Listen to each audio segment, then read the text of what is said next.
If you want to be a calm, emotionally regulated parent, but you sometimes, sometimes react, you feel guilty about it, and you want to still raise children who have structure, who have boundaries, and you're like, okay, so there is something here, there is something missing. If that is you, I'm going to share with you three things parents who I've coached do well to remain calm. My name is Marcela Collier. I'm a certified parenting coach and head coach of HIC Parenting Education Agency.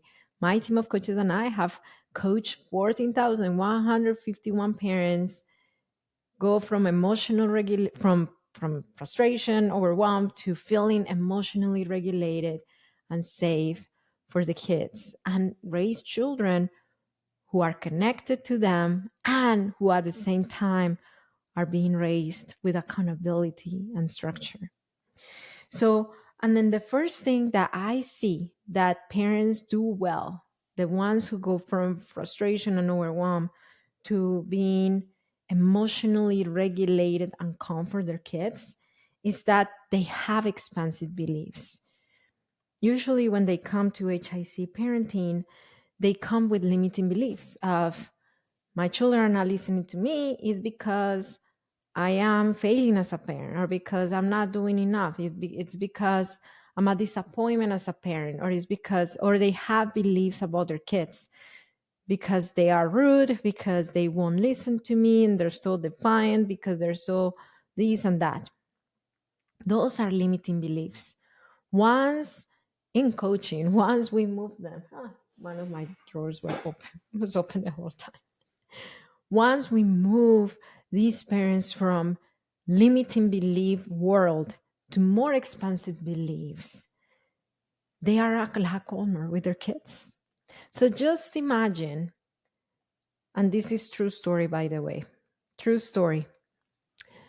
At the park, and then my daughter would not just socialize.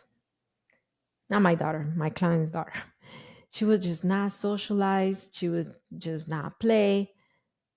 And then me telling her, come on, you see, the other kids are playing. Go play.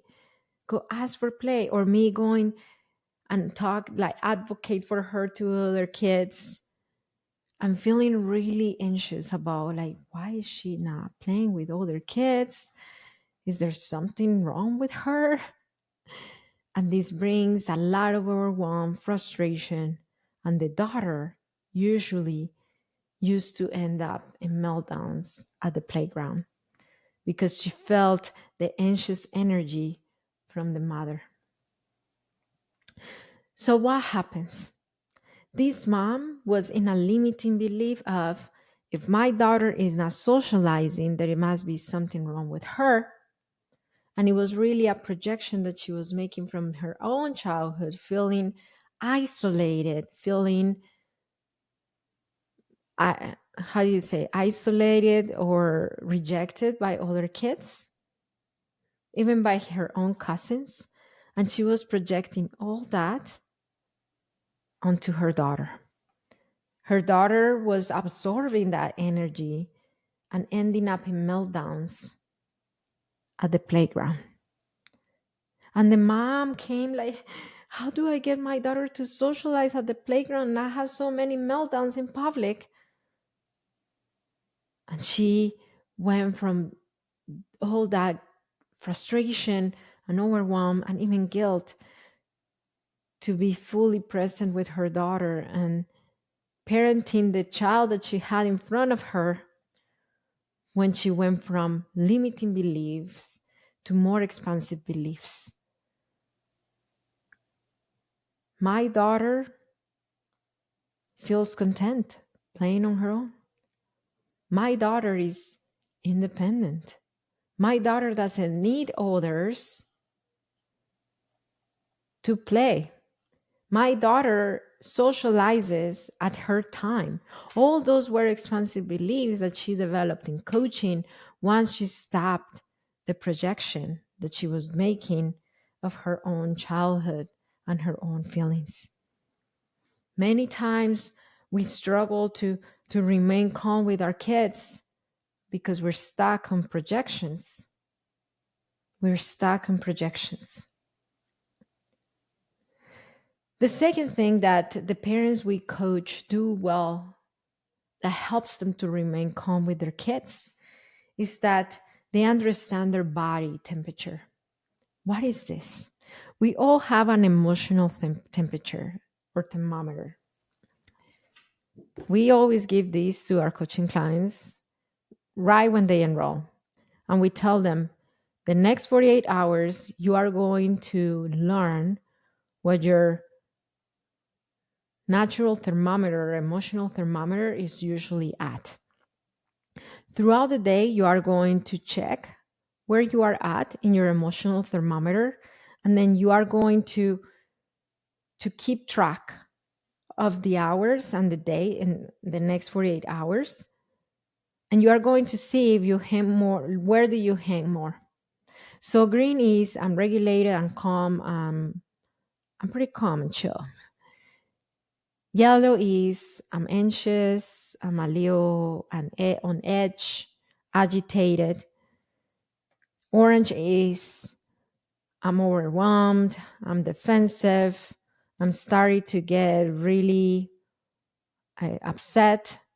And then red, I lost it. One thing that a parent who does well when it comes to emotional regulation is that they understand their body thermometer. And they are able to see where they are at in their body thermometer way before they get to red. A lot of parents, they live their lives in red because they don't know and they're not aware when they are in yellow or orange. Where do you live your life at? Yellow, orange? There are some other parents that live most of their day on their orange and their yellow, but because they're not aware of it, they let it happen, they let it sit there, they don't process it. And when sticky things happen with their kids, maybe they're not listening or maybe they're taking way too long to go to bed, they go right to red because they were already in orange.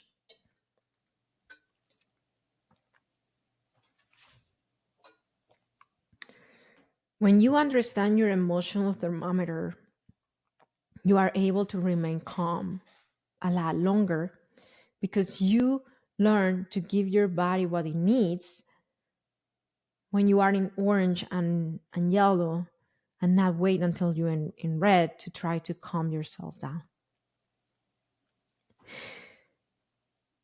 If you've been doing many things to try to stop reactivity, but you're still there, I will teach you.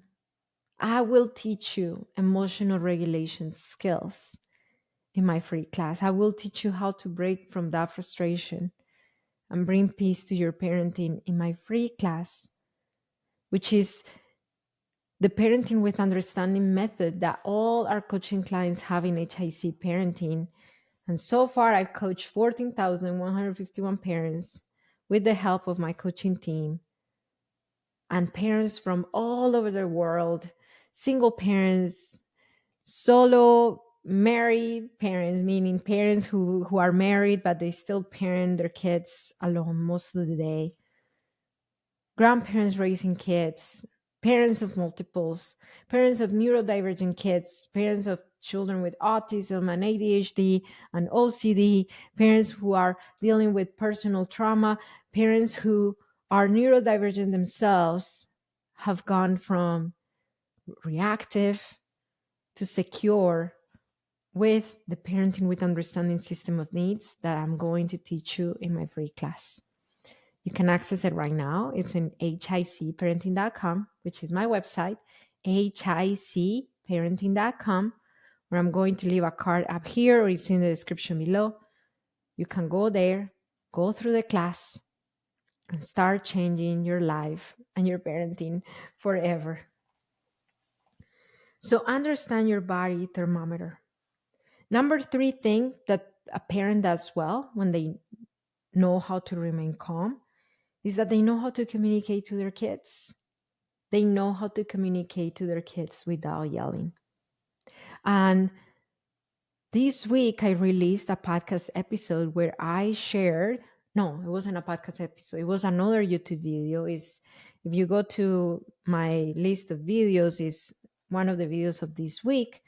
Common things or common traps that we may fall into that impair us from communicating to our kids and getting their listening. Once we learn how to communicate, we are able to get their listening a lot faster and easier. How do I get my kids to listen? Learn to communicate. That's the cornerstone of communicate of children listening, or anyone listening, really. If you're a principal and you want your teachers to follow your instructions, you need to be great at communicating and conveying your message. If you're a president or if you're running for president, you want people to follow you and vote for you, you need to be great at communicating your plan. If you are a parent and you want your children to listen to you without having to yell, you have to be great at communicating to them. Listen in a way that they understand. Because it's not the same how we talk to an adult and how we talk to a kid. And one of those roadblocks, by the way, you can go to that video. I'll explain it in more in depth, but it is over explaining to our kids things that just require a simple explanation. When we are too worked up and we are triggered, and our children all they see and feel is our tone and not the things that we're telling them. And the number third roadblock is when we are vague and we are not clear with them. Be good with your sister. What does that mean? What does be good with your sister mean? Do you want them to share? Do you want them to take turns? Do you want them to keep hands to themselves? Do you want them to not take their toys, to not break their toys, to not throw, like what? What's the clear message? So we don't remain calm because we want them to listen to us, but our communication skills is not helping us. We dedicate like 3 weeks, or depending on the need of the client, but sometimes we dedicate 3 to 4 weeks with our coaching clients on developing their communication skills, so they are able to get their children listening a lot faster and easier, because their children understand what they're saying, because their children are engaged, and because their children feel that they could trust them with their guidance. So 3 things parents who know how to remain calm do well. Number 1, they have expansive beliefs and not limiting beliefs. Number 2, they understand their emotional thermometer and they're able to give what their body needs to calm down when they are in their early stages, instead of waiting until they're very, very triggered and losing it to do something about it. And number 3, they know how to communicate to their kids effectively. I'm curious, what is one thing that has helped you remain calm as a parent? Will you share it in the comments below, so other parents could benefit from things that you're trying that have been working for you? And if you have not subscribed to our YouTube channel, I encourage you to subscribe.